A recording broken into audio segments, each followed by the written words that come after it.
menampilkan layar ini enggak, layar banyakan gitu, bukan hanya yang bicara.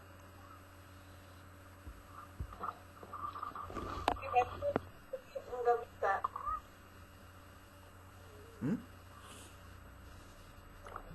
Kayak handphone jadi terbatas itu kan tampilannya. Oh iya. Ya udahlah. Oke, Bapak Ibu, kita mulai ya. Assalamualaikum warahmatullahi wabarakatuh. Bismillahirrahmanirrahim.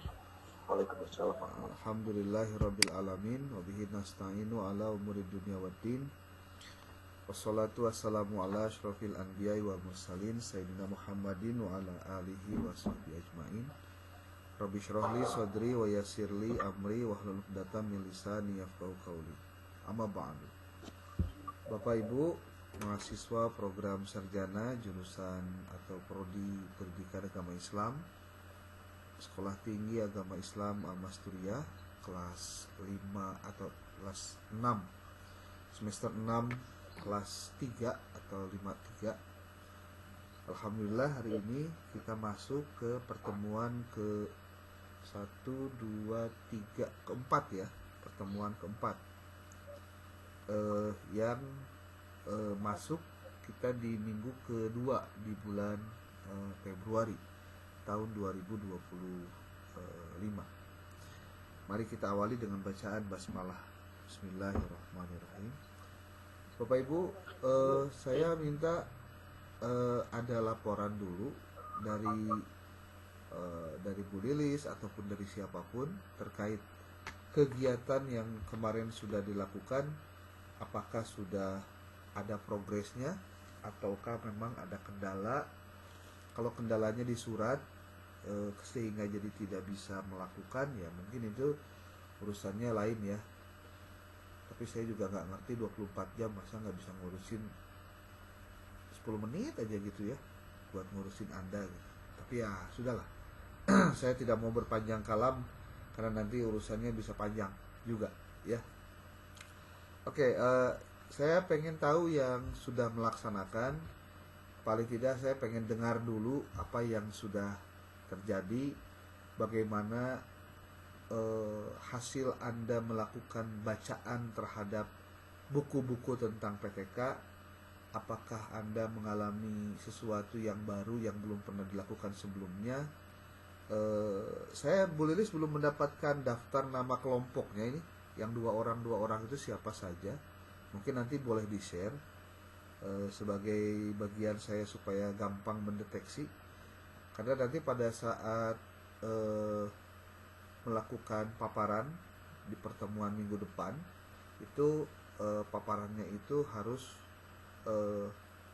orangnya dua-duanya harus ada dan semuanya harus sudah siap dalam menyusun PPT-nya dari awal. Itu sudah selesai. Oke, saya mau mendengar dulu yang sudah terjadi, yang sudah dilakukan, lokasinya di mana, pelajarannya apa, menggunakan model apa dan seterusnya. Silakan. Udah. Bu Lilis sekalian dibantu di absen ya. Oke Bu Elis, mangga. Kumaha Bu Elis? Assalamualaikum warahmatullahi wabarakatuh. Salam.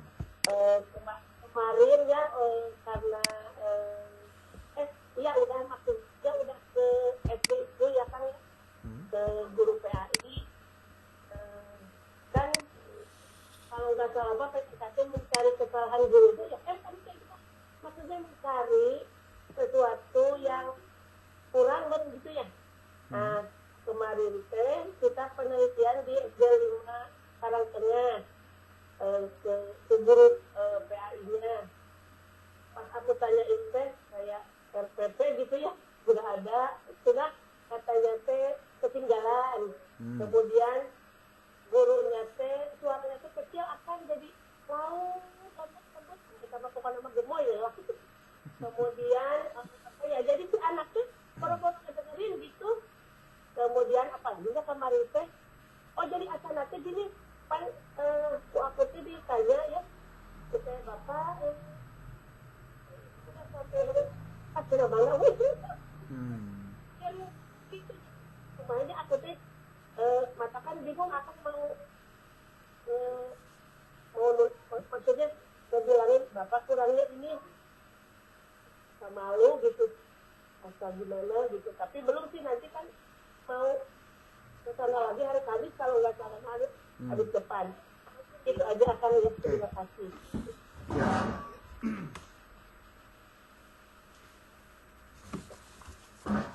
Oke, ada yang lain? Ini kita bikin dulu kayak begini. Ya, ada yang lain silakan. Kemudian kita ini dulu. Bu Elis, suaranya bocor nih, ditutup dulu, tutup dulu suaranya. Oke, yang lainnya gimana? Saya udah, Kang. Ya, Bu Risma gimana Bu Risma? Saya Rizka Sumena. Saya melakukan PTK-nya di SDN 1 Karangtengah ya. Saya berdua sama Bu Ani Nuraini, kebetulan guru PAI-nya menyerahkan gitu ya, nggak mau jadi modelnya. Jadi saya sebagai observer dan Bu Ani sebagai modelnya gitu. Dan alhamdulillah di sana diterima dengan sangat baik oleh ibu kepalanya juga, alhamdulillah. Walaupun belum ada surat izinnya, alhamdulillah diterima ya kan. Kemudian metode yang dipakai oleh Bu Ani yaitu metode ceramah sama tanya jawab. Namun mungkin nanti akan jadwalnya kemarin hari Rabu ya. Mungkin saya rasa agak kurang gitu ya. Mungkin nanti harus diganti metode itunya ya. Bu Ani, mana Bu Ani? Ya Bu Risma. Ya nanti kita ganti aja ya. Ya. Oke. Siap. Oke, Bu Risma, terima kasih. Nanti saya jelaskan juga bahwa di buku sebetulnya sudah ada penjelasan bahwa yang menjadi fokus dalam PTK itu banyak, tidak hanya hasil belajar, tidak hanya metode, banyak ya. Nanti kita buka ya. Di buku sebetulnya sudah ada, kalau Anda baca ada sih sebenarnya ya. Oke Bu Risma, terima kasih. Bu Endeh, gimana Bu Endeh? Bu Endeh. Assalamualaikum warahmatullahi wabarakatuh. Salam. Kemarin saya sama Ibu Sajidah melakukan PTK di MA Nurul Huda Yasin Kang di Alia kelas 11. Alhamdulillah sama pelajaran akidah akhlak sama Ibu disambut sama Ripa. Kemudian kami melakukan sama Bu Ripa itu wawancara Kang ya, terima baik negara. Dia mengukakan banyak hal yang menjadi permasalahannya. Di antaranya yaitu banyaknya siswa yang basicnya kurang keagamaan. Jadi pembelajaran akidah akhlak. Jadi dia merasa kesulitan dalam anak yang basicnya. Kemudian kami melakukan pengajaran, belajar, dan saya sebagai observer, teman saya itu Bu Siti sebagai modelnya. Kami dengan tema akhlak pergaulan remaja. Alhamdulillah anaknya kebetulan kan kelas 11 itu di IPA ya. Emang benar kan ada di antaranya yang kurang memahami tentang pergaulan remaja itu ya. Jadi ada sebagian yang mengerti, ada sebagian yang kurang memahaminya. Kami di situ dengan menggunakan ceramah dan diskusi kelompok. Alhamdulillah kejadian lancar dan tinggal menyusun laporannya Kang. Nanti ada masukannya. Oke. Demikian Kang. Ya. Nuhun Bu Endeh. Kelompok lain silakan. Siapa ini? Yang raise hand tadi siapa sih? Akang. Yuk. Aku Kang. Aku Kang. Ya. Mangga. Ya. Bu Jajam. Assalamualaikum warahmatullahi wabarakatuh. Ya. Wajahnya mana ini nggak kelihatan? Kalau tadi saya dulu, tapi silakan Ibu Jajam dulu Kang. Iya, nggak apa-apa. Assalamualaikum warahmatullahi wabarakatuh. Salam, silakan Bu Ini Jajam. Kang, saya telah melakukan PPK di rumah Sidang Leweng Datar. Nah di situ saya kemarin mewawancarai guru PAI-nya, dan alhamdulillah beliau juga mengatakan semuanya yang saya dilaksanakan.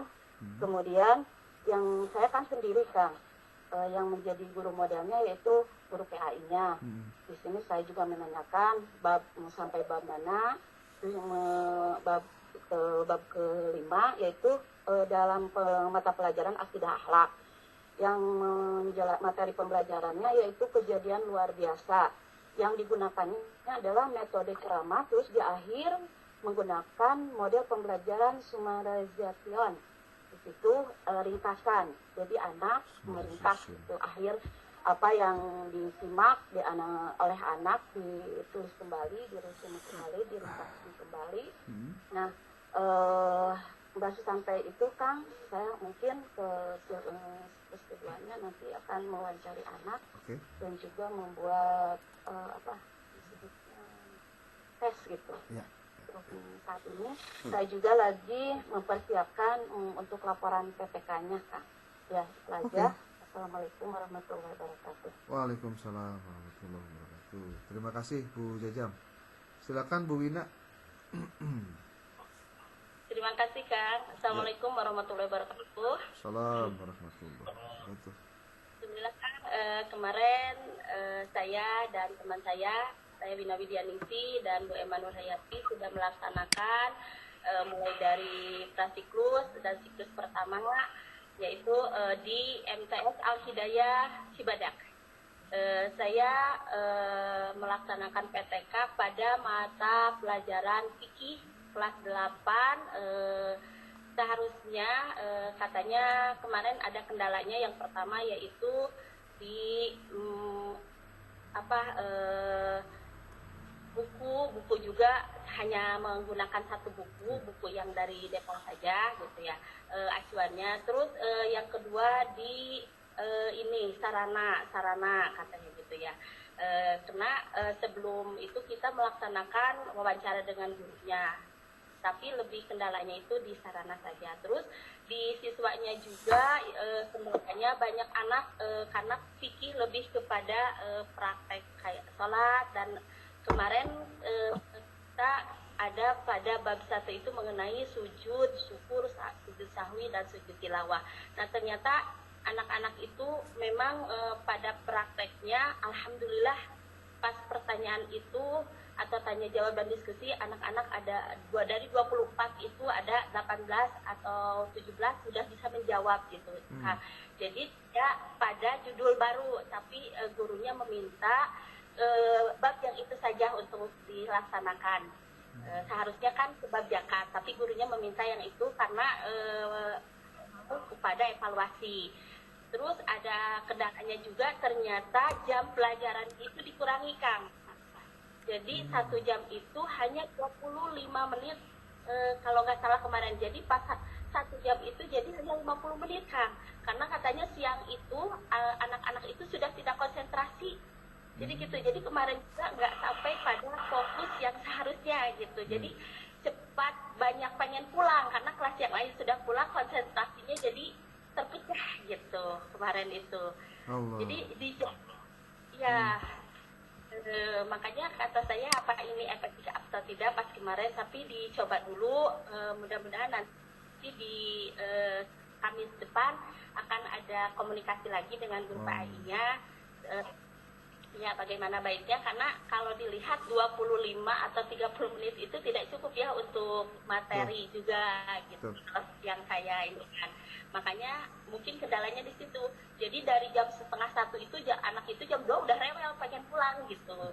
Tapi kemarin alhamdulillah lebih dari jam 2, mungkin karena ini jadi ada lebih jam kemarin gitu. Jadi yang lain udah pulang, pas saya ditambahin karena tidak sampai, makanya saya, tapi alhamdulillah interaktif dan diskusinya pun lancar gitu. Ya terima kasih Kang, hanya itu saya sampaikan. Mudah-mudahan datang diperbaiki. Terima kasih. Wassalamualaikum warahmatullahi wabarakatuh. Waalaikumsalam. Terima kasih Bu Wina. Oke, yang lain mungkin bapak-bapaknya nih belum ada, baru perempuan aja, ibu-ibu aja. Assalamualaikum warahmatullahi wabarakatuh. Oh, salam. Silakan Bu Aida.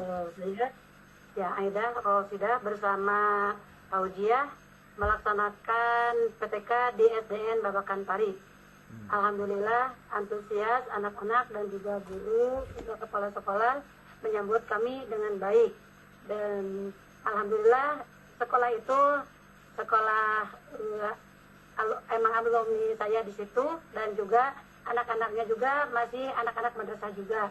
Makanya alhamdulillah anak-anak menerima dengan baik dan juga guru-gurunya dengan baik, karena guru-gurunya juga kenal semua. Dan alhamdulillah di situ anak-anak bisa menerima dengan baik. Dan kami di situ bisa melaksanakan sebagai guru model dan Paujia sebagai observator.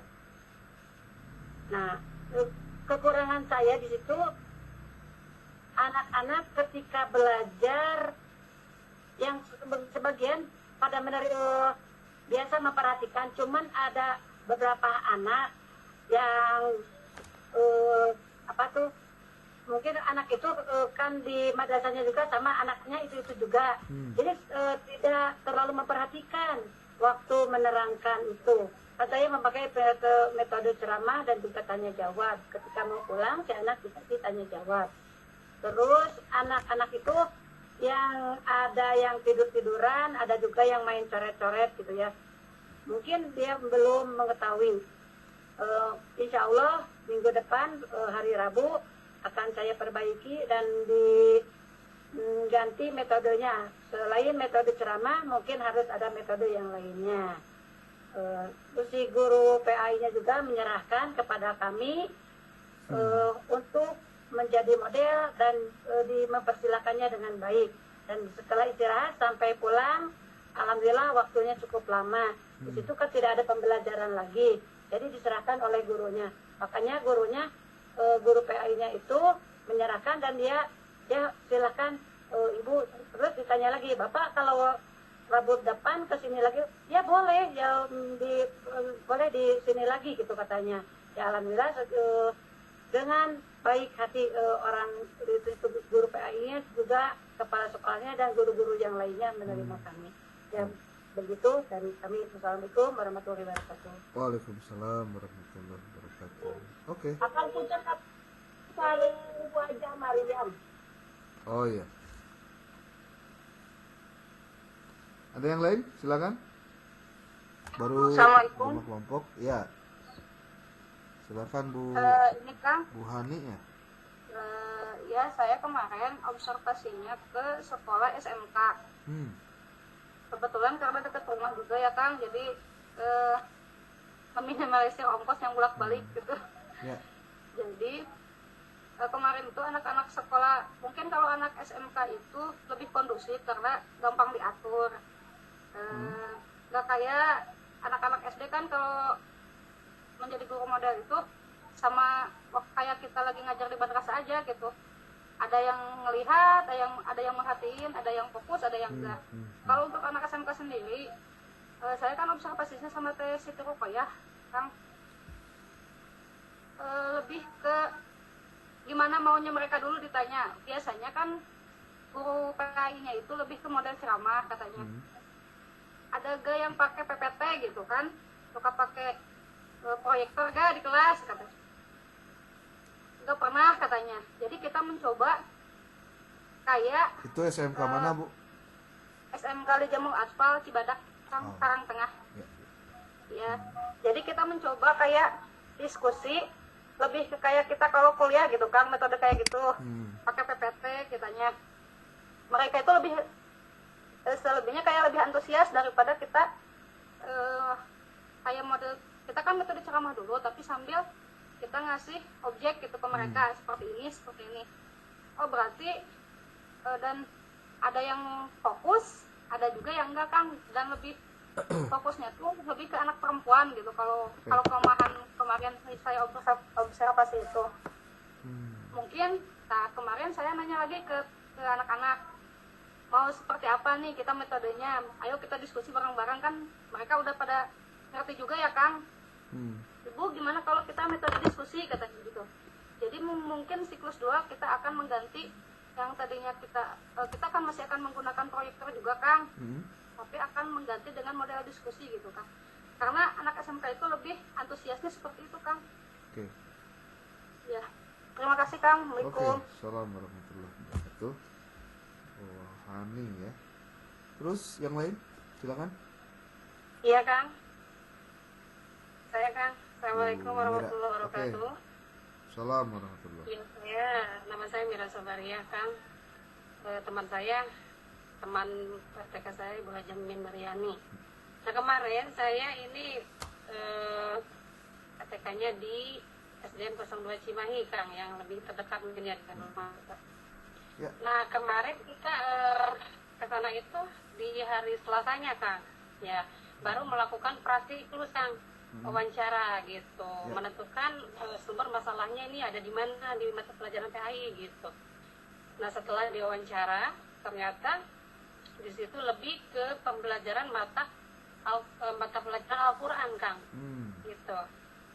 Ya ini kami mengambil judulnya itu penerapan teknik mata pelajaran pada ranah pembelajaran Al-Quran dengan metode pembimbingan secara langsung dalam pembelajaran. Mungkin seperti itu Kang ya. Nah kemarin kita dikasih jadwalnya itu tiap hari Selasa Kang. Ya otomatis kita kan sekarang ini lagi mempersiapkan untuk persiapan bahan di plastik di siklus 1 ya Kang ya. Ya. Ya, dan kita dikasih jadwal hari Selasa. Mungkin hari Selasa sekarang itu kita melaksanakan siklus 1 dulu Kang, gitu. Ya mungkin siklus 2-nya nggak tahu nih Kang ya, Selasa depan atau gimana ya? Ya. Oke, kita bahas nanti. Ya, mungkin seperti itu Kang. Hatur nuhun. Assalamualaikum warahmatullahi wabarakatuh. Assalamualaikum warahmatullahi wabarakatuh. Oke. Khairun Nisa, Bangga. Assalamualaikum warahmatullahi wabarakatuh. Assalamualaikum. Akan saya Hoirunisa bersama Dewi Damayanti kemarin melakukan penelitian di SDN 09 Pamuruyan, Cikadaka, Desa Sukasirna. Untuk itu kemarin kan udah melakukan prasiklus wawancara dan langsung melakukan siklus pertama, langsung turun ke kelas. Nah untuk wawancara kan gurunya itu ada 2 ya Kang. Nah kita itu melakukan wawancara terlebih dahulu kepada guru PAI-nya. Nah guru PAI tersebut yang pertama itu kita belum melakukan wawancara ke 2 gurunya ya Kang. Harus 1 atau 2 Kang. Bentar ya. Apa maksudnya? Kan guru PAI-nya itu ada 2. Nah untuk guru PAI kemarin wawancaranya itu baru 1. Nah untuk guru PAI 1 itu untuk pembelajarannya itu tidak mengikuti RPP. Tidak mengikuti RPP, lebih masuk ke pembelajaran Al-Quran dan fikih, lebih ke praktek sholat, pembacaan Al-Quran kayak gitu ya. Nah tapi kebanyakan yang masuk guru itu, nah waktu kita masuk turun ke kelas itu kan kita langsung pakai RPP yang sekarang, kurikulum sekarang. Tidak mengikuti guru yang pakai RPP-nya tidak beraturan, itu pakai RPP-nya kemauan dia aja itu mah.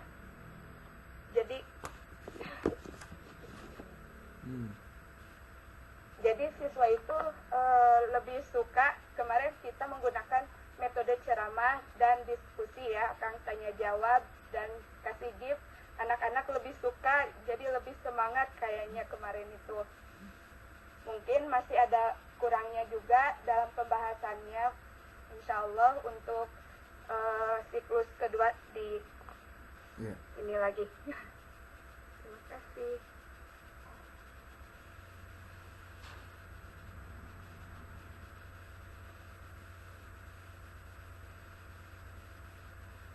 Yang lain silakan. Saya kan Ya, enggak. Bu Nurul Alia. Assalamualaikum warahmatullahi wabarakatuh. Saya Nurul Alia dengan saya TLK Saida Tunila. Kebetulan saya PTK di SDIT Lahiriah Al-Husna, diamanatkan untuk memberikan PTK-nya itu di kelas 5. Dengan jumlah siswanya itu 33, namun yang saat saya PTK itu yang tidak hadir itu 2 orang karena sakit. Alhamdulillah kan selama observasi kemarin fasilitas yang diadai di sana cukup memadai. Salah satunya yaitu adanya smart TV, jadi bisa lebih mempermudah kita juga dalam menyampaikan materi. Kebetulan kemarin kita itu diberikan tugas untuk menyampaikan materi tentang bab haji. Masuk pada jam kedua setelah istirahat, yang mana anak-anak sudah ada mulai yang kurang kondusif ya Kang. Namun ada beberapa tantangan, yaitu salah satunya kita memakai metode ceramah terlebih dahulu, juga ada memakai PPT. Tapi ada beberapa anak-anak itu yang mungkin terlihat bosan dengan metode ceramah yang disampaikan. Dari hasil kemarin itu banyak juga siswanya itu yang kurang fokus, mungkin dikarenakan jamnya itu siang.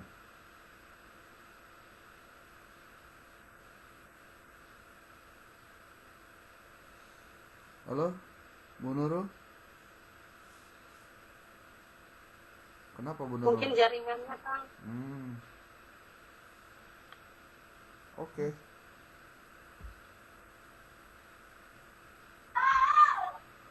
Ya maaf Kang, ini saya dilanjutkan pakai yang partner PTK saya karena HP saya tiba-tiba mati.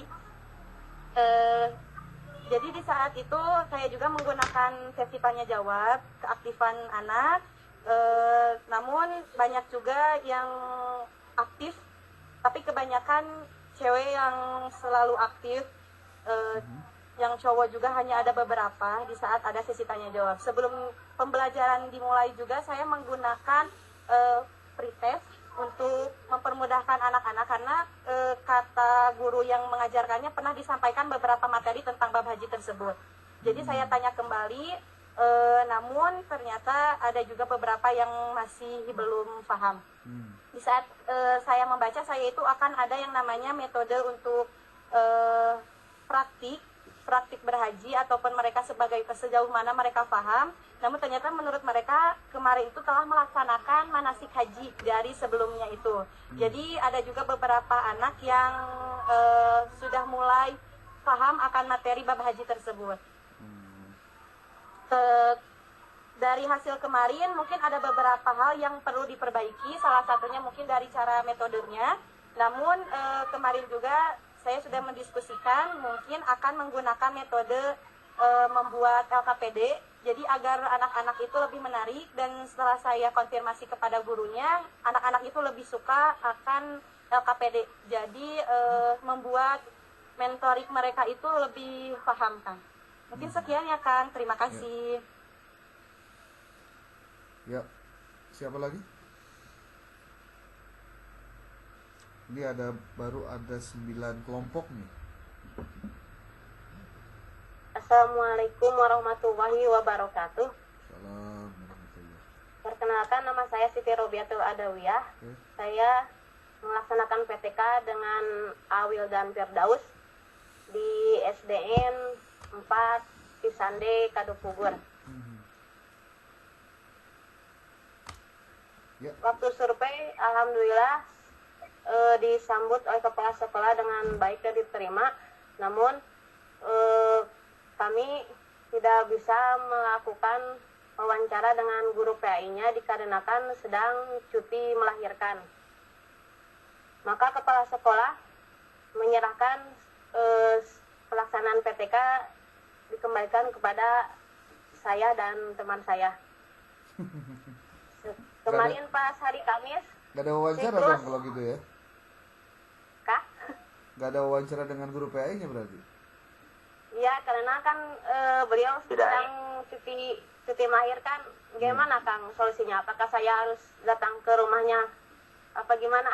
Ya, paling tidak harus punya gambaran dulu bahwa di kelas yang mereka ajar itu bagaimana gitu. Oh iya. Harus dari pelaku yang menjadi guru yang mengajar di sana. Gitu. Oh iya. Namun itu juga kepala sekolah mengenalkan guru pengganti. Jadi hanya sekedar komunikasi dengan guru penggantinya, Kang. Beda guru pengganti dengan guru ini beda ya. Ya sok lah, lanjut dulu iya. deh. Terus? Oh iya, jadi saya harus ketemu dulu dengan Ya. Guru PAI-nya yang lagi cuti itu ya, Pak? Betul. Oh iya. Namun kemarin itu saya tuh emang mencoba untuk melaksanakan siklus 1 dikarenakan kepala sekolahnya menyerahkan kepada kita gitu. Untuk menjadi patokannya saya diberikan pelajaran PAI bab 6 tentang hidup damai dalam kebersamaan, itu mengenai tentang Al-Quran. Maka dengan kesimpulan saya memberikan penerapan model ceramah talaki yang metodenya tasinul kiroah, Kang. Sebagai patokannya itu dengan cara mencari dulu modul ajarnya kemarin tuh. Temuan dari di kelas itu memang kelasnya muridnya berjumlah 60 orang, ya lumayan. Memerlukan banyak waktu sampai 1 jam di ruangan.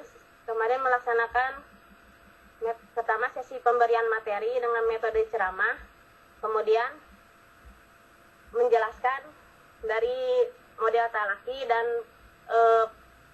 pengenalan metode tasinul kiroah dengan cara membaca ulang. Membaca ulangnya saya tuh menurut teman saya yang jadi yang jadi pengeritiknya, katanya saya kurangnya dalam pengulangan membaca. Jadi anak-anak SD memang pengulangan membacanya tidak cukup 1 sampai 2 kali, harus sampai 3 kali katanya. Mungkin itu jadi pengulangan saya nanti pas siklus kedua mungkin perbaikannya. Oke. Masih ada nggak? Ya mungkin ya cukup. Mungkin saya nanti tindakannya akan melakukan silaturahmi dulu kepada guru PAI yang sedang cutinya mungkin, Kang. Ya. Oke. Ya, terima kasih. Assalamualaikum. Salam. Masih ada? Atau kita cukup dulu nih? Ada 10 orang barusan paparan terkait dengan apa yang sudah dilakukan, ya. Oke. Bapak Ibu, terima kasih sudah memberikan penjelasan tentang apa yang sudah dilakukan pada saat 2 minggu atau seminggu yang lalu, aktivitas Bapak Ibu untuk di kegiatan PTK ini. Cuma saya ingin kita coba untuk mendalami dari buku-buku tentang PTK, apa saja yang harus dilakukan oleh guru pada saat mengajar, pada saat melakukan praktek PTK tadi. Takut saya lupa, jadi ibu bapak saya minta dari mulai sekarang untuk melakukan juga ya resum materi ya, yang itu bisa dipakai untuk bapak ibu persiapan mendalami materi. So kalau tidak melalui pendalaman materi, saya khawatir banyak informasi yang sebetulnya harus bapak ibu baca dulu sebelumnya, namun akhirnya tidak terbaca akibat dari tidak membaca dulu materi. Oke, sebentar saya mau, kenapa ya nggak bisa ini? Saya mau share screen dulu.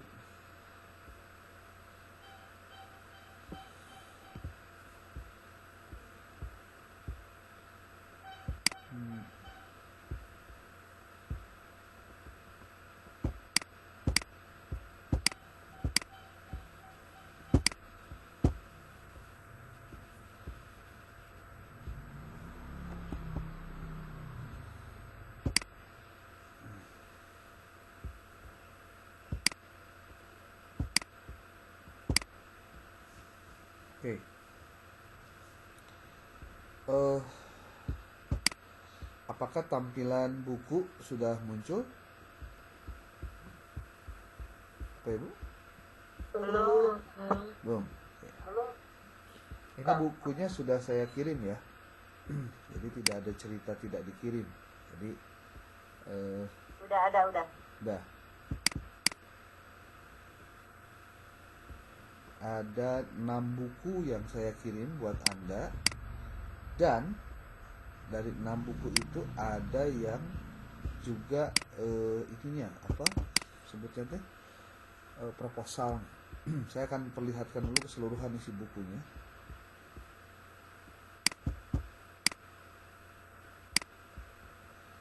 Ke-6 buku ini saling memberikan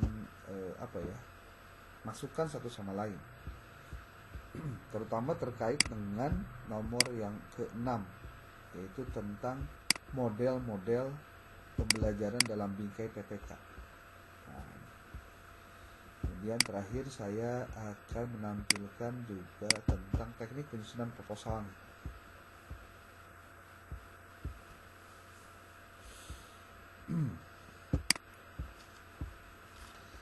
Oke, Bapak Ibu, mohon diperhatikan dan bisa fokus ya. Pertama, bahwa tiap buku, seperti ini buku pertama ya, buku 01, pengantar penelitian tindakan kelas.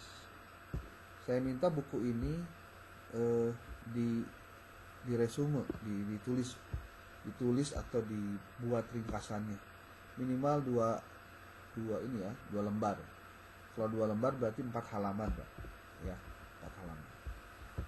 Bapak Ibu, kenapa penting tiap bab itu untuk dilakukan proses ini? Karena kita akan melihat banyak sekali yang harus dilakukan. Saya ingin masuk di bab 2 dulu tentang prosedur pelaksanaan PPK. Ini akan kita bahas sekarang, termasuk juga dalam merancang PPK. Tapi sebelumnya saya pengen kita lihat dulu bab 1, dan di sini penting untuk menjadi bagian penjelasannya.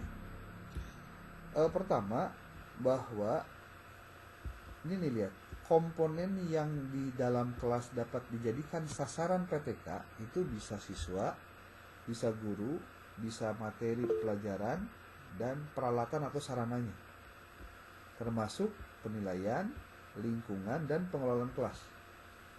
Jadi sebenarnya kalau untuk PPK, komponen ini bisa dijadikan sasaran. Ingat, sasaran ya. Kalau siswa nih, bisa saja apa? Perilaku disiplinnya, motivasinya, atau semangat belajarnya, keterampilan berpikir kritisnya, kemampuan memecahkan masalahnya, dan lain-lain. Jadi tidak melulu hasil belajar itu ya, tidak melulu hasil belajar kalau mau tentang siswanya. Kemudian kalau guru apa yang dilakukan? Dia penggunaan metode pembelajarannya, atau strategi pembelajarannya, atau pendekatan atau model pembelajaran. Makanya saya berharap Bapak Ibu ketika melakukan PPK ini bukan melakukan model atau strategi atau teknik yang biasa, harus ya sebelumnya belum pernah dilakukan. Tapi dalam mata pelajaran PAI ada riset yang menyebutkan bahwa penggunaan model tersebut efektif gitu. Jadi kita buktikan dengan menerapkannya dalam melakukan PPK tadi. Kemudian bisa jadi sasaran PPK itu dalam konteks materi pelajarannya. Misalnya materinya itu kemudian disusun ulang atau diintegrasikan dengan sesuatu yang lain. Tapi ini sekali lagi butuh perencanaan yang rada-rada rumit ya, karena butuh waktu juga untuk melakukan itu. Kemudian yang keempat, bagaimana kalau dengan penggunaan peralatan atau sarana prasarana?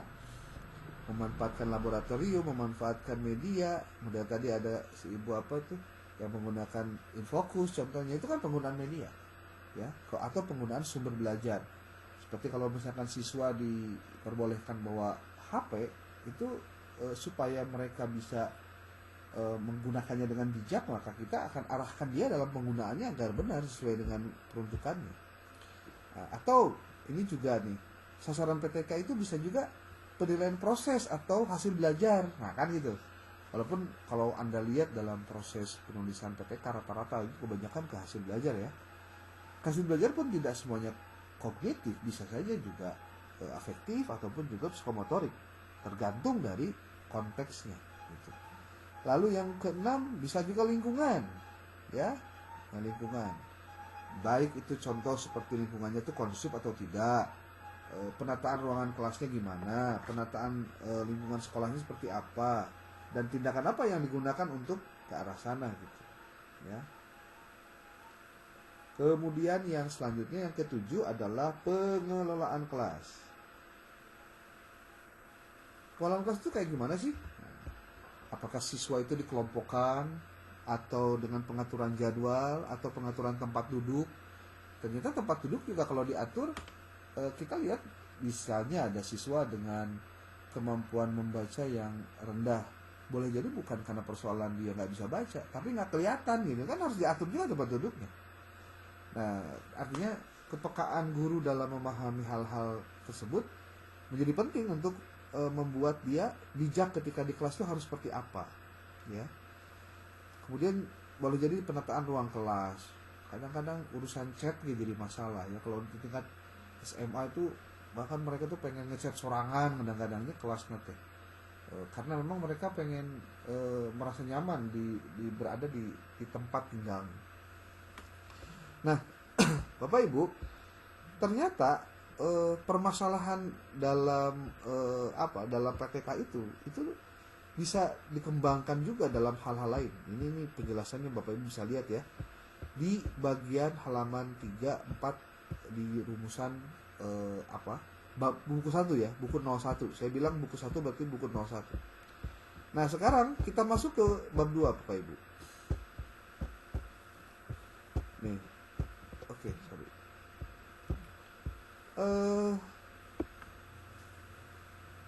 Dalam prakteknya boleh jadi guru melakukan PTK tanpa kolaborasi dengan peneliti. Bisa nggak? Bisa, sendiri aja. Tapi maksudnya sendiri itu bukan sendiri-sendiri, tapi ada observer juga ya. Akan tetapi perlu diperhatikan bahwa PTK yang dilakukan oleh guru tanpa kolaborasi dengan peneliti memiliki kelemahan karena para praktisi umumnya, dalam hal ini adalah guru, kurang akrab dengan teknik-teknik dasar penelitian. Sekali lagi kurang akrab, lain tuh nyaho ya. Di samping itu, guru pada umumnya tidak memiliki waktu untuk melakukan penelitian sehubungan dengan padatnya kegiatan pengajaran yang dilakukan. Nah, ini juga jadi problem. Akibatnya, hasil PTK jadi kurang memenuhi kriteria validitas metodologi ilmiah. Salah satunya karena tidak ada observer itu adalah bagian dari kekurangan secara metodologi penelitian atau metodologi risetnya. Nah, dalam konteks kegiatan pengawasan sekolah, seorang pengawas sekolah dapat berperan sebagai kolaborator bagi guru dalam melaksanakan PTK.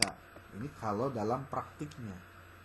Kalau misalkan Anda sudah tidak jadi mahasiswa, Anda mengajar jadi guru, kebetulan di sekolah Anda ada pengawas, ajakan ngobrol, Bu saya pengen PTK, Ibu berkenan nggak untuk menjadi kolaborator saya, jadi observer saya, nanti yang memberikan pandangan terhadap apa yang saya kerjakan. Kalau pengawas sekolahnya itu orang yang secara akademik memiliki kemampuan, dia akan merespon guru yang punya keinginan itu. Walaupun kalau misalkan banyak yang nolak, itu sebetulnya lain nolak tuh bisa waktuna, tapi tuh bisa sebenarnya secara akademiknya. Nah, geus tahun deui atuh. Aku mah kalau pengawas mah kudu segala bisa, urusan pengajaran ya, terutama kurikulum. Bapak Ibu, prinsip PTK di sini juga dijelaskan. Ada penjelasan di sini. Tindakan dan pengamatan dalam proses penelitian yang dilakukan tidak boleh mengganggu atau menghambat kegiatan utama. Nah, ini. Artinya pelajarannya, bahan materinya itu adalah bahan yang sedang berjalan. Tidak boleh materinya khusus ke pengajaran, nggak boleh.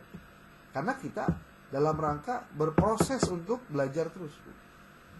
Nih, misalnya bagi guru tidak boleh sampai mengorbankan kegiatan pembelajaran.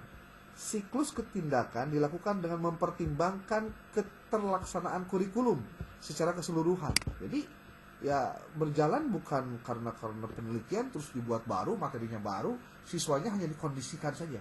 Enggak. Siswa itu belajar tidak tahu kalau sedang ada riset contohnya. Tapi ini sewajarnya guru mengajar. Makanya kalau buat saya Bapak Ibu, keberadaan kepala sekolah pada saat dia melakukan supervisi itu menjadi penting. Supaya siswa tidak kaget juga ketika, guru iya mah kok ditonton sih kok kepala sekolah. Lain ditonton tapi lagi dinilai. Supaya nanti ketika kegiatan penilaian berikutnya, kemudian si guru dan si kepala itu ada di ruangan untuk melakukan supervisi klinis contohnya, si siswa tidak lagi aneh, ada kamarnya gitu. Nah nanti ketika PTK ada observer di belakang juga sama. Oh berarti sarua sih kan kamari gitu. Jadi belajar aja biasa, nggak keganggu sama siapa yang ada di belakang. Gitu, ya. Oke, penetapan jumlah siklus tindakan dalam PTK mengacu pada penguasaan yang ditargetkan pada tahap perencanaan, tidak mengacu pada kejenuhan data informasi. Beda kalau dalam data kualitatif kan begitu ya, ditetapkannya sesuai dengan datanya jenuh atau tidak. Tapi kalau dalam PTK nanti sesuai dengan penguasaan target. Ini mah beres 2 siklus oke, berarti tambah dengan prasiklus jadi 3 pertemuan selesai sebetulnya. Itu yang pertama ya. Yang kedua, masalah penelitian yang dikaji merupakan masalah yang cukup merisaukannya. Nah, ini prinsipnya. Dan berpijak dari tanggung jawab profesional guru di kelas. Makanya yang repot itu sebetulnya kalau ada guru yang ngomong begini, alhamdulillah abdi mah ngajar teh teu masalah gitu. Biasa we. Nah budak mah dari tahun ke tahun gitu.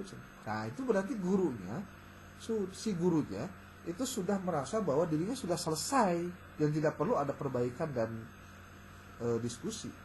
Anda jangan terlalu banyak berdebat dengan guru yang seperti itu. Kenapa? Karena nggak ada untungnya juga. Karena dia punya mindset yang menurut dia saya sudah ngajar benar. Saya sudah tidak perlu lagi harus ada tambahan. Maka mungkin beberapa kasus terjadi. Ada guru-guru yang tidak mau terbuka mindsetnya, terbuka hatinya untuk menerima, paling tidak datang aja mahasiswa yang lagi mau PTK itu dianggapnya, waduh, iya nanaunan nih. Nah kan gitu, kekhawatiran dia bisa membongkar semua aib. Kita bukan mau bongkar aib, ya. Kita mau bareng-bareng belajar tentang bagaimana cara mengajar yang benar. Karena dengan cara itulah maka kita terjadi perubahan. Yang ketiga Bapak Ibu, prinsipnya adalah metode pengumpulan data yang digunakan tidak menuntut waktu yang lama, sehingga berpeluang mengganggu proses pembelajaran. Makanya Bapak Ibu pastikan. Jadi saya sebetulnya rada kaget juga pas tadi ada salah satu dari Bapak Ibu-ibu yang menyampaikan itu, pas sudah masuk ke sekolah, wawancara langsung ke kelas. Kenapa? Karena harusnya ada persiapan dulu. Persiapan apa? Persiapan Bapak Ibu setelah melakukan proses wawancara, lalu ke kelas, melihat situasi kondisinya seperti apa, observasi awal maksudnya. Kemudian Bapak Ibu merancang, oh nanti tadi kata si Ibu PAI teh materi yang nanti mau diajarkan dalam minggu ini adalah tentang A contohnya. Maka Bapak Ibu di situ diskusi dengan teman. Dengan cara apa ya metode yang bisa digunakan. Kalau metode ya, kalau apa yang menjadi persoalannya, oh ini motivasinya, berarti gimana cara meningkatkan motivasi dengan mata pelajaran ini dengan menggunakan model ini. Jadi nanti pas pertemuan pas siklus 1 itu Bapak Ibu sudah persiapkan RPP-nya, sudah persiapkan alat untuk evaluasinya. Alat evaluasinya bisa fotokopian. Kalau misalkan di sekolahnya nggak pakai handphone, ya berarti Bapak Ibu siapkan kertas. Jadi semuanya sudah preparing, Mbak. Jadi ente nggak ada, karena setiap kali pertemuan di siklus itu harus ada evaluasi yang dilakukan. Nah, maka ini juga yang jadi soal.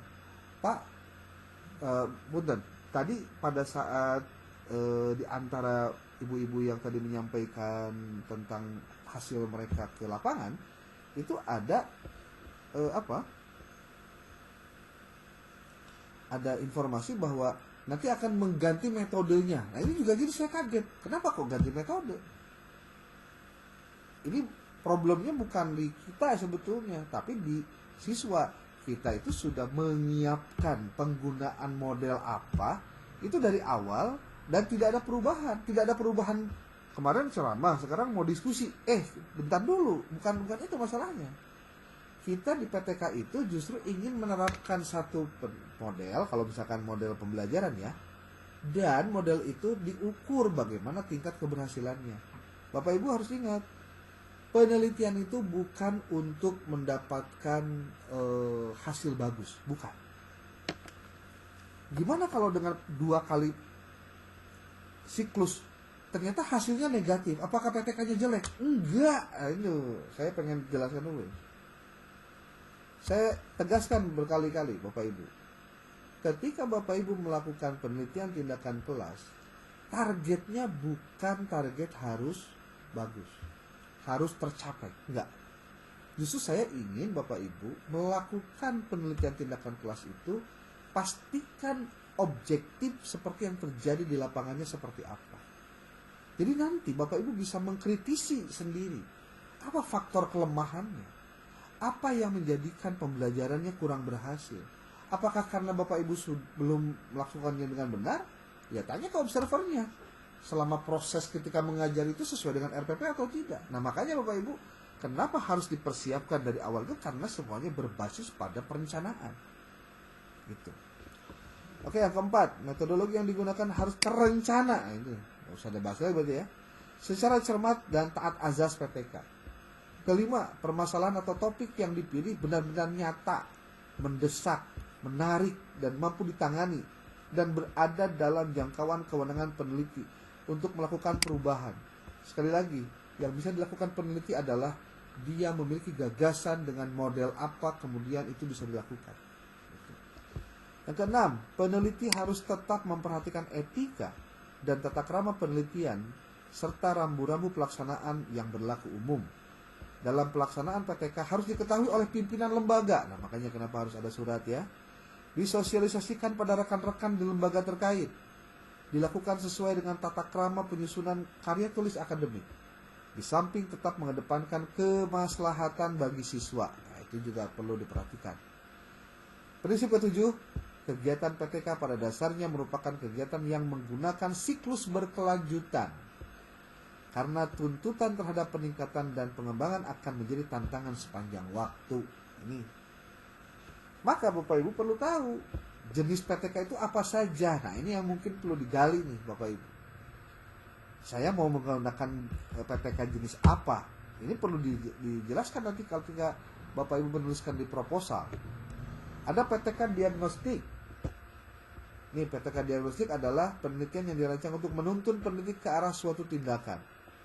Dalam hal ini, peneliti mendiagnosis dan memasuki situasi yang terdapat di dalam latar penelitian. Sebagai contohnya ialah, apabila peneliti berupaya menangani perselisihan, pertengkaran, konflik yang dilakukan antar siswa yang terdapat di suatu sekolah atau kelas. Itu ternyata juga bisa dilakukan dengan melakukan PTK diagnostik. Jadi tidak hanya pada proses pembelajarannya Pak. Apa yang terjadi di sekolah, apa yang terjadi di kelas, itu sebetulnya bisa dilakukan dengan proses yang akademis, yaitu dengan melakukan penelitian. Yang ketiga, PTK partisipan. Suatu penelitian dikatakan PTK partisipan jika orang yang akan melaksanakan penelitian harus terlibat langsung dalam proses penelitian sejak awal sampai dengan hasil penelitian berupa laporan. Ini pasti semua juga kalau yang terjadi si penelitinya pasti akan termasuk pada PTK partisipan. Dengan demikian, sejak perencanaan penelitian, peneliti senantiasa terlibat. Selanjutnya peneliti memantau, mencatat, dan mengumpulkan data, lalu menganalisa dan serta berakhir dengan melaporkan hasil penelitiannya. PTK partisipan juga dapat dilakukan di sekolah seperti hanya contoh pada butir A di atas yang tadi. Hanya saja peneliti menjadi dituntut keterlibatannya secara langsung dan terus-menerus sejak awal sampai berakhirnya penelitian. Jadi kalau ditanya PTK yang dilakukan oleh mahasiswa Almas ini ke lapangan apakah akan efektif 100%? Enggak juga. Karena apa? Boleh jadi baru 2 siklus saja Anda belum menemukan hasilnya. Hasilnya mungkin di pertemuan berikutnya dengan materi yang lain pada siklus ketiga. Boleh jadi begitu. Makanya saya mengatakan targetnya bukan target harus bagus hasilnya. Bukan. Tapi bagaimana objektivitas yang dilakukan oleh Anda di lapangan ketemu dengan apa yang harusnya dilakukan secara akademis ya, secara akademis, dianalisis secara akademis. Kalau PTK empiris apa? Apabila peneliti berupaya melaksanakan suatu tindakan atau aksi dan membuka apa yang dilakukan dan apa yang terjadi selama aksi itu berlangsung. Ini empiris. Ada PTK eksperimental. PTK apa itu? Apabila PTK diselenggarakan dengan berupaya menerapkan berbagai teknik atau strategi secara efektif dan efisien di dalam suatu kegiatan pembelajaran. Saya pikir rata-rata mahasiswa ataupun Anda akan menggunakan ini. Ya, PTK eksperimental. Karena kan berupaya menerapkan berbagai teknik gitu. Nah, model-model PTK apa saja? Nih, ada model Kurt Lewin, ada juga Chemist and Taggart, kemudian ada John Elliott, ada Dave Ibad, ada juga Deborah South. Nah, ini adalah model-modelnya. Anda mau pilih yang mana terserah. Mau apa saya mau kayak Kurt Lewin, ada perencanaan, aksi, observasi, refleksi. Enggak. Ya, tidak masalah. Di sini juga ada soal-soalnya nih, soal untuk bahan diskusi. Oke, prosedur pelaksanaan PTK-nya Bapak Ibu silakan dibaca lagi. Di sini apa yang harus dilakukan? Ada perencanaan, ada pelaksanaan, pengumpulan data, ada refleksi. Nah, dimulai dari permasalahan kan dilakukan proses ngobrol-ngobrol dulu, lalu dilakukan perencanaan tindakan satu, lalu lakukan tindakan satunya, lalu diamati. Setelah diamati dikumpulkan datanya, lalu ada refleksi. Dari refleksi itu merumuskan masalah baru untuk perbaikan, masuk ke siklus 2. Nah ini ya, nah, terus saja sampai dengan siklus 2-nya selesai. Bila permasalahan belum terselesaikan, boleh dilanjut ke siklus berikutnya. Pak, kalau saya kan terbatasi waktu, cuma 2 siklus, terus belum ketemu hasilnya, gimana? Ya sudah, nggak apa-apa, Anda jelaskan saja di situ bahwa keterbatasan waktu melakukan PTK lah diantara yang menyebabkan kami tidak bisa lanjut ke siklus berikutnya. Selesai. Tuh. Setelah permasalahan ditetapkan, pelaksanaan PTK dimulai dengan siklus pertama, terdiri atas 4 tahap kegiatan. Ini kalau yang model Kurt Lewis ya. Penetapan fokus permasalahan dimulai dari apa saja. Nih, pertanyaan-pertanyaan ini perlu ditanyakan pada saat Bapak Ibu melakukan wawancara awal dengan guru. Ya. Secara karakteristik suatu masalah yang dapat diangkat jadi PTK itu adalah ini. Ini masalah yang dapat diangkat jadi PTK. Makanya Bapak Ibu saya sarankan baca dulu nih buku satunya dengan maksimal sebelum Bapak Ibu berangkat ke lokasi riset, ya. Termasuk nanti apa saja yang bisa ditemukan untuk digali. Ini berdasarkan temuan ini, Pak. Nah, dianjurkan agar masalah yang dipilih untuk diangkat sebagai masalah PTK adalah memiliki nilai yang bukan sesaat, tetapi memiliki nilai strategi sebagai keberhasilan pembelajaran lebih lanjut dan mungkin diperolehnya model tindakan yang efektif yang digunakan untuk memecahkan masalah serumpun. Apa saja yang bisa dipertanyakan untuk menguji tentang keabsahan dari kelayakan dari permasalahan yang dipilih? Ini pertanyaan bisa ditanyakan. Apakah masalah yang dirasakan secara teridentifikasi dan diformulasikan secara benar? Apakah ada masalah lain terkait dengan masalah yang bisa akan dipecahkan? Adakah hasil penelitian pendukung dari masalah yang akan dipecahkan? Berarti Anda harus mencari di Google Scholar atau di Publisher Paris yang mendukung. Apakah ada bukti empirik yang memperlihatkan nilai guna untuk perbaikan praktik pembelajaran jika masalah tersebut dipecahkan? Ini juga bisa ditanyakan, ya.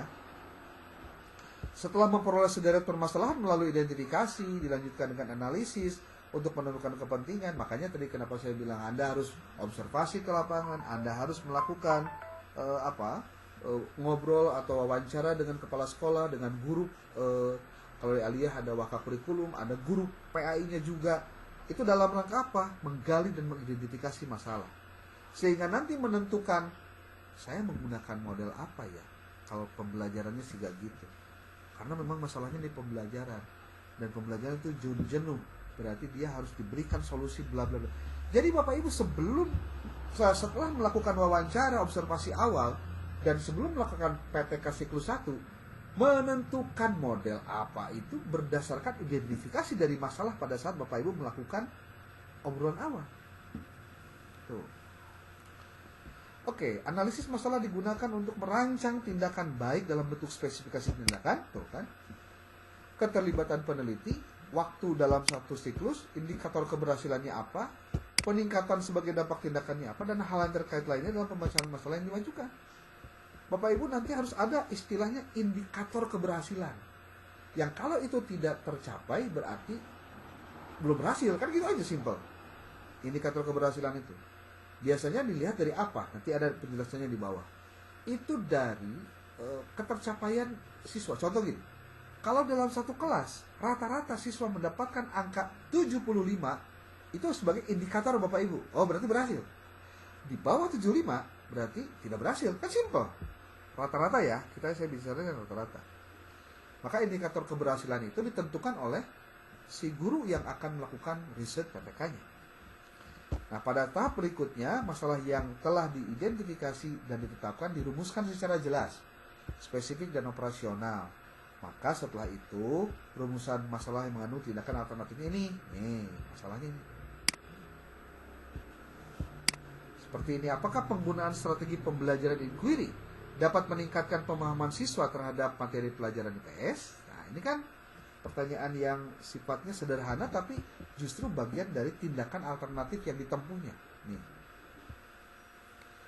Lalu masuk ke perencanaan tindakan. Wah, nih penjelasannya panjang sekali. Ini Bapak Ibu, secara rinci tahapan perencanaan tindakan adalah ini.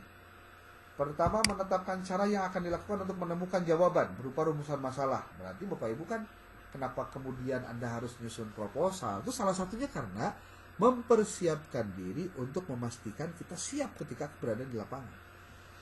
Yang kedua, menentukan cara yang tepat untuk memperbaiki proses pembelajaran dengan menjabarkan indikator-indikator keberhasilan. Yang ketiga, membuat secara rinci rancangan tindakan yang akan dilaksanakan, menyangkut bagian isi mata pelajaran, merancang strateginya dan langkah pembelajaran sesuai dengan tindakan yang dipilih, serta menetapkan indikator ketercapaian dan menyusun instrumen pengumpul data yang sesuai. Ini bagian-bagian penting dari pelaksanaan perencanaan, ya, perencanaan PPK. Kemudian ada pelaksanaan tindakan. Nih, Bapak Ibu bisa dibaca lah, ya. Kalau misalkan mau menggunakan teknik apa dengan cara bagaimana, di sini ada yang disebut dengan pelaksanaan tindakan. Lalu di sini ada pengamatan atau observasi dan pengumpulan data. Ini Bapak Ibu yang jadi observer hati-hati. Ada juga yang udah saya mah tekudu aya nonton biasa sorangan. Bukan masalah nonton atau tidak, Pak, tapi bagaimana mereka tahu tentang langkah-langkah yang dilakukan Bapak Ibu itu sudah benar atau belum? Sudah sesuai dengan RPP atau belum, ya? Makanya tadi ada cerita Bu Risma ya. Nggak enakan ini ngomongnya terlalu kecil suaranya, gimana ya ngomongnya. Kan sebetulnya itu problem yang seharusnya terjadi nanti dalam solusi, ya. Ini ada pengumpulan data. Instrumen yang umum dipakai adalah soal tes, ada kuis, ada rubrik, ada lembar observasi dan catatan lapangan yang dipakai untuk memperoleh data secara objektif yang tidak dapat terekam melalui lembar observasi. Seperti aktivitas siswa selama pemberian tindakan berlangsung, reaksi mereka atau petunjuk lain yang dapat dipakai sebagai bahan untuk analisis dan untuk keperluan refleksi. Nah, lalu nanti bagian terakhir setelah perencanaan, pelaksanaan, kemudian lagi refleksinya apa? Ini, tahapan ini dimaksudkan untuk mengkaji secara menyeluruh tindakan yang telah dilakukan berdasarkan data yang terkumpul, Bapak Ibu. Dan kemudian melakukan evaluasi guna menyempurnakan tindakan yang berikutnya.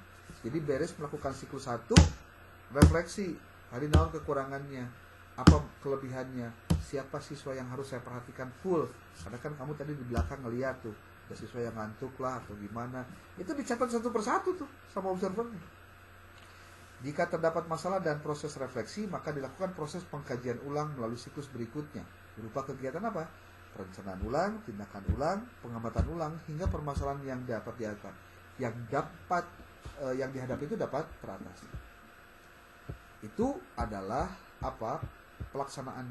Nah, bagaimana merencanakan PTK? Bapak Ibu bisa baca di sini nih. Ya, Bapak Ibu di buku 1 ya, ini masih buku 1 aja semua nih. Bagaimana merencanakan PTK nih ada semua di sini. apa yang bisa dilakukan ketika tahapannya seperti ini? Oh, identifikasi masalah apa, gimana? Nah, terus pertanyaan-pertanyaannya ketika wawancara dengan siswa tuh, itu diberikan contoh di sini nih, sudah banyak.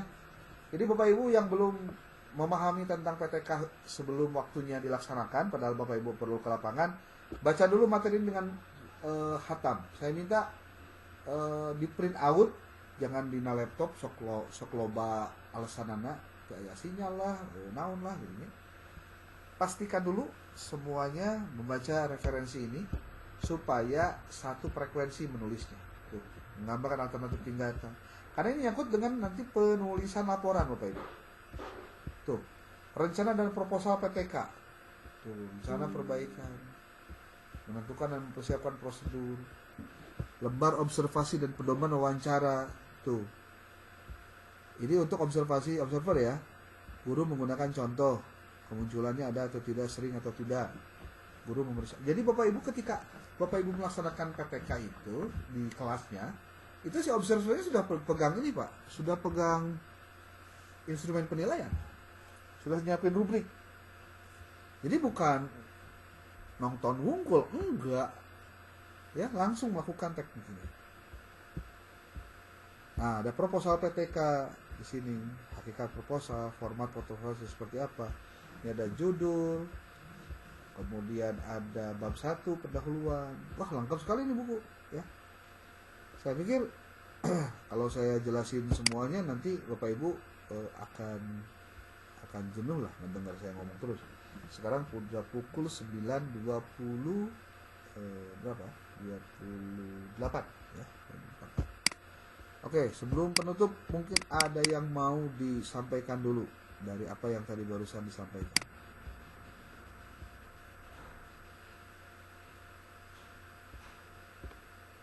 Bapak Ibu tadi saya mendengar saya pakai slide ya, apa tampil ininya, tampil gambarnya, kelihatan ya?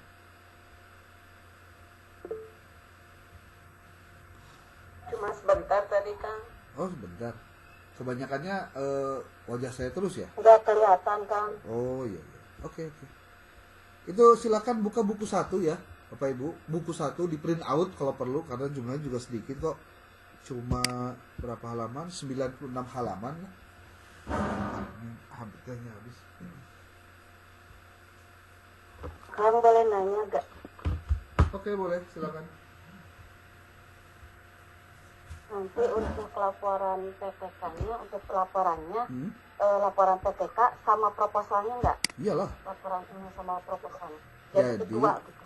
Jadi gini, yang namanya kegiatan penelitian itu harus dimulai dari perencanaan yang matang. Nah, perencanaan itu adanya di proposal. Gitu. Di proposal kedah. Ya. Ya. Makanya dibaca dulu teknik penyusunan proposal, baca buku yang bab 1 itu baca. Buku 1 aja baca, buku 01 ya, baca. Ya. Kemarin buku yang ketiga yang dibaca. Oke, nggak apa-apa. Buku 1 dulu baca boleh, buku ketiga kan semua buku juga harus dibaca supaya nambah pengalaman. Ya. Oke. Bapak Ibu, ada lagi? Janten Kang, semua Ya. dari mulai perencanaan ini itu semuanya itu bahan untuk nanti proposal ya Pak, ya Kang? Bukan hanya untuk bahan proposal, tapi bahan Anda melakukan PTK di lapangan. Iya. Ya, oke. Pokoknya baca dulu bab 1. Buku 1, sorry. Ya. Oke. Ada lagi?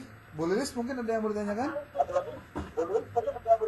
Bentar, ya. Aku kan kita udah ke sana ya, maksudnya ke sekolah itu. Terus kita berarti ulang lagi dari kayak proposal gitu, nanti kita lagi gitu kan. Apa itu? Jadi gini Bu. Maksudnya udah terlanjur ke sana gitu. Ya kalau nggak ada persoalan terlanjur ke sana juga memang bahasanya bukan terlanjur ya. Memang Anda mau melakukan risetnya di sana.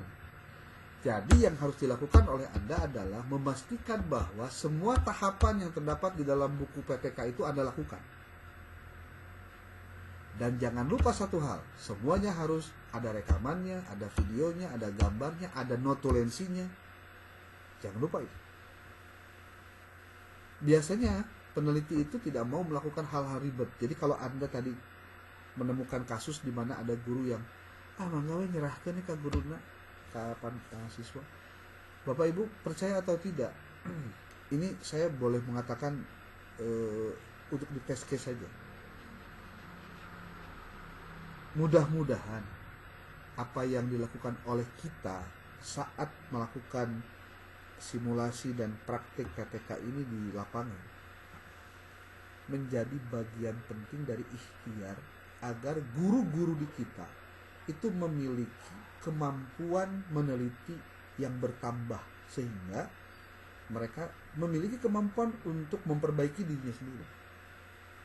Jadi kalau misal kejadiannya, kenapa guru-guru di kita sekarang pada nggak mau untuk ya sebutlah belajar untuk riset, ganti metode dan lain-lain? Karena mereka itu, kalau buat saya ya, mereka disibukkan untuk hal-hal yang sebetulnya bukan terkait tugas pokok dia sebagai guru. Kok begitu? Ya. Maksudnya gimana? Gini. Menjadi seorang guru yang profesional itu tidak mudah. Walaupun sudah disertifikasi, nggak mudah. Menjadi guru profesional di kelas ketika dia bicara tentang keluarganya, pertemanannya, karirnya, itu kadang mengganggu otak seorang guru pada saat dia melakukan proses pembelajaran. Belum lagi kalau bicara status saya masih honor, ada abdi mamung P3K, ada abdi mamung in passing sertifikasi. Itu pun menjadi apa? Menjadi masalah berikutnya. Jadi boro-boro mikiran bagaimana peningkatan kompetensi, dirinya sendiri aja belum selesai dengan bagian-bagiannya. Makanya kalau saya boleh menyarankan kepada Bapak Ibu semua, kelak Bapak Ibu ketika keluar dari Al-Masturiah menjadi sarjana, saya berharap Bapak Ibu menjadi orang yang tidak berhenti belajar untuk terus memperbaiki diri dalam profesi itu, Pak. Karena profesi menjadi guru itu bukan profesi yang dampaknya itu siga dokternya lamun salah mere obat ya paling banter maut harita atau kena komplikasi harita kene, dan itu hanya satu pasien saja. Tapi kalau guru dia miskonsepsi dari materi, miskonsepsi artinya salah memahami materinya tentang konsep pelajaran, lalu dia sampaikan kepada siswa, di situ sudah terjadi miskonsepsi siswa. Apa yang terjadi? Dampaknya itu bukan setahun 2 tahun, mungkin di 20 tahun yang akan datang. Dan itu jangka panjang dan sifatnya masif. Kenapa? Karena jumlah siswanya banyak yang diajar oleh si guru tersebut. Kalau cara berpikir, cara mengajar, cara menyampaikan materinya salah dan dia tidak mau melakukan perbaikan, maka setiap tahun dia ngajar siswa dengan konsep yang salah, maka setiap tahun dia akan melahirkan generasi yang salah konsep tentang pembelajaran. Apalagi ini pelajaran pendidikan agama Islam. Agama Islam berat. Apa yang dimaksud dengan miskonsepsi dalam memahami pelajaran? Banyak sekali, Anda boleh cek deh di internet, tulis di Google Scholar, ya. Tulis ya, miskonsepsi pembelajaran PAI, buru dulu. Dan itu siapa yang bertanggung jawab? Guru. Guru tanggung jawab. Seperti saya ngajar tentang metodologi penelitian. Kalau saya miskonsepsi dengan model Medlit, saya nggak ngajarin yang benernya, Anda nanti ketemu yang bener nanti salah. Dengan dah saya mau baheula gitu penelitian tapi kieu tah suka membanding-banding begitu, itu karena kelemahan dan kekurangan referensi. Makanya saya lakukan sederhana. Anda baca dulu banyak referensi biar apa? Ngomongnya bener gitu. Jadi lamun ditanya, cek saha eta teh aya bukuna. Cek saha PTK gitu teh ada referensinya. Jadi lain cek cenah saurna mesti laku. Kalau konteksnya metodologi penelitian, kalau konteksnya ilmiah, maka harus ada sumber yang bisa dipertanggungjawabkan. Sudah pukul 9.36. Kalau saya lanjut nanti kasihan dosen berikutnya pasti jadi telat. baca buku pertama, ditulis ulang, atau Anda mau menjawab soal dari tiap bab itu, silahkan ya. Bu Lilis, tolong diingatkan kertas yang kemarin dipakai untuk menulis jawaban PA Suarsini atau Muri Yusuf masih bisa dipakai untuk mengerjakan tugas ini ya. Kenapa? Sebab lamun teu dibere tugas moal kapaksa ngerjakeun. Jadi kadang-kadang doa ge kudu rada diubah saeutik. Allahumma paksakeun ya, harus maksakeun. Da belajar mah kudu nyempetkeun waktu ulah sambil mengerjakan yang lain. Saya tidak berani, Bu, kalau dalam kuliah saya sambil mengerjakan yang lain. Kalau saya harus standby, duduk, capek, karena itu resiko dari sebuah pilihan profesi yang saya jalani, ya harus siap dengan semua konsekuensi. Kalau misalkan tidak siap karena ada waktunya bentrok, ya tinggal cari di waktu lain, diskusikan dengan mahasiswa. Oke. Ya, Bu Ranti ada pertanyaan, boleh, sok. Hapunten akang janten ngeresum buku atau napi ngajawab soalnya kan? Mending keneh mana? Mending ngaresum, mending ngajawab soal. Mending ngajawab soalnya. Kusebab aya soalna jawabanna aya dina buku eta. Da kitu-kitu keneh sih sebetulna mah. Ya. Oke. Siap. Nuhun ya, Bapak Ibu. Terima kasih. Saya minta Bapak Ibu terus melakukan risetnya ke lapangan. Kan kalau misalkan lewat dari 2 minggu, gimana minggu berikutnya saya masih melakukan keunanaon sok wae. Yang penting mah nanti pas saat Bapak Ibu di minggu berikutnya. Jadi target saya di minggu ke-3 atau ke-4 kita diskusikan hasilnya, Bapak Ibu paparkan laporan ya. Oke, assalamualaikum warahmatullahi wabarakatuh.